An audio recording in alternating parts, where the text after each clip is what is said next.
रूस यूक्रेन युद्ध अब उस मोड़ पर पहुंच गया है जहां से सब कुछ बदल सकता है और ये वही मोड़ है जहां से तीसरे विश्व युद्ध की आहट साफ सुनाई देने लगी है। यूक्रेन ने अब अमेरिका से मांगी ऐसी मिसाइलें जो सीधे रूस की राजधानी मॉस्को तक मार कर सकती हैं। इससे राष्ट्रपति व्लादिमीर पुतिन का गुस्सा बढ़ सकता है क्योंकि उन्होंने बहुत पहले ही अंजाम भुगतने की चेतावनी दे दी थी। इस खास रिपोर्ट में देखिए टॉमहॉक मिसाइलें क्या हैं, यूक्रेन इन्हें क्यों चाहता है और रूस नाटो पर इसका क्या असर पड़ सकता है। 3 साल पहले शुरू हुआ ये युद्ध अब निर्णायक चरण में है। पुतिन की सेना यूक्रेन में तबाही की नई परिभाषा बन चुकी है, लेकिन अब एक नई खबर ने यह हलचल मचा दी है कि यूक्रेन के राष्ट्रपति जेलेंस्की अमेरिका के राष्ट्रपति डोनाल्ड ट्रंप से टॉमहॉक मिसाइलों की मांग कर रहे हैं। ये वही मिसाइलें हैं जो सीधे रूस के अंदर तक मार कर सकती हैं। यूक्रेन को टॉमहॉक मिसाइलें क्यों चाहिए? अभी तक यूक्रेन ड्रोन और हल्की मिसाइलों पर ही निर्भर था। छोटे हमलों से रूस को ज्यादा नुकसान नहीं हो पा रहा है। टॉमहॉक मिसाइलें सबसोनिक क्रूज मिसाइलें हैं। ये गहराई तक हमले कर सकती हैं। यूक्रेन इन मिसाइलों से रूस के उन इलाकों को निशाना बनाना चाहता है जहां से उसके ऊपर घातक ड्रोन और मिसाइलें दागी जाती हैं। जेलेंस्की पिछले 2 सालों से यही मांग कर रहे हैं क्योंकि 50 किलो और 500 किलो विस्फोटक में जमीन आसमान का फर्क है। टॉमहॉक मिसाइलें सबसोनिक क्रूज मिसाइलें हैं जो गहराई तक हमले कर सकती हैं और ऐसे में यूक्रेन उन रूसी इलाकों को निशाना बनाना चाहता है जहां से यूक्रेन में रूसी मिसाइलें और घातक ड्रोन दागे जाते हैं। टॉमहॉक से कहां तक हो सकता है हमला? टॉमहॉक मिसाइल की मारक क्षमता रूस के अंदर तक है। मॉस्को और सेंट पीटर्सबर्ग तक हमलों की क्षमता बढ़ाई जा सकती है। यूक्रेन ओलेनिया एयरबेस को निशाना बना सकता है।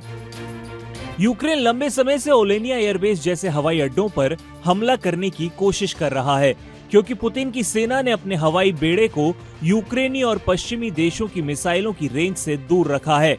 अब यूक्रेन की नई मांग से हलचल तेज हो गई है क्योंकि टॉमहॉक मिसाइलों को अब तक की सबसे घातक मिसाइल माना जाता है।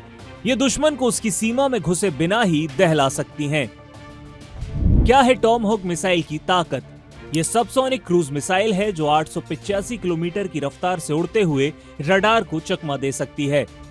मॉड्यूलर डिजाइन की वजह से कई तरह के विस्फोटक से लैस हो सकती है।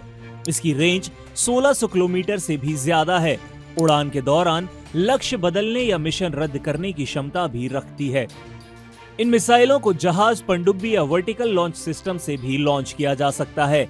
अगर यूक्रेन को ये मिसाइल मिल गई तो पुतिन को जवाब देने के लिए मजबूर होना ही पड़ेगा।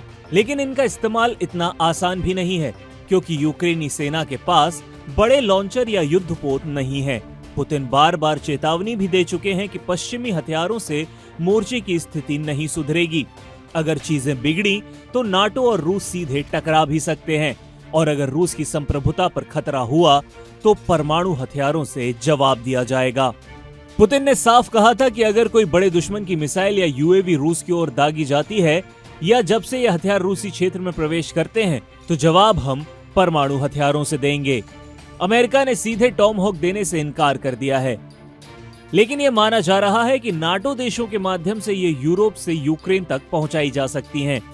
अमेरिका ने सीधे यूक्रेन को टॉमहॉक मिसाइलें देने से तो इनकार कर दिया है, लेकिन माना यह जा रहा है कि मिसाइलों को नाटो देशों के माध्यम से यूरोप के द्वारा यूक्रेन तक पहुंचाया जा सकता है। लेकिन पुतिन की धमकी से माना यह जा रहा है कि ये कदम तीसरे विश्व युद्ध के लिए जोखिम को भी बढ़ा सकता है क्योंकि टॉमहॉक केवल हथियार नहीं, ये एक संदेश है कि यूक्रेन की ताकत और पुतिन की प्रक्रिया इसमें शामिल होंगी।